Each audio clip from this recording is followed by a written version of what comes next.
Deze kerk zit op de nominatie om te worden sluiten. En ja, wij kunnen ons voorstellen, het is een monumentaal gebouw, het is echt een mooi gebouw, dat we nog eens even goed zien en dat zo samen met de gemeente kennen om te zien of er nog andere functies in dit gebouw kennen. En daarbij zullen je kunnen denken aan het horen van concerten, wat nou ook al gebeurt, of bijvoorbeeld een functie voor de wiek.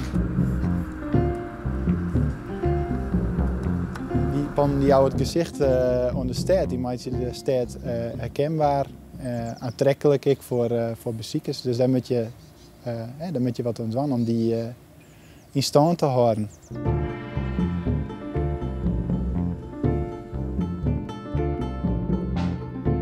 Dit is een gebouw op groen van de gemeente. Terwijl je lieten hier de wethouder het idee om het gebouw te slopen en de groen te verkepen aan een projectontwikkelaar.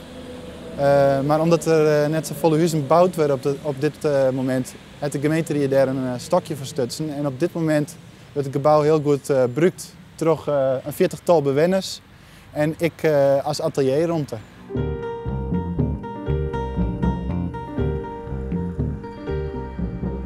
Er zijn wat nijbouwplannen voor de bibliotheek gepresenteerd, maar die binnen wat u betreft die voldoen net, die binnen te lieds. En daarom zoen je eigenlijk deze bibliotheek hier, op deze plek, een impuls met de Jan. Bijvoorbeeld door daar meer digitale voorzieningen in te krijgen. Je zoen ik nog aan horeca te kennen. Zaken die het meer meest kun je naar taal loeken.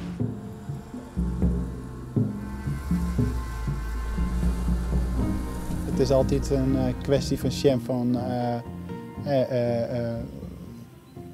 wat voor partijen binnen, wat voor functies wil je graag in de stad hebben en wat moet er sowieso wezen en dat dan bij elkaar brengen. Maar een ultieme oplossing is er helaas niet.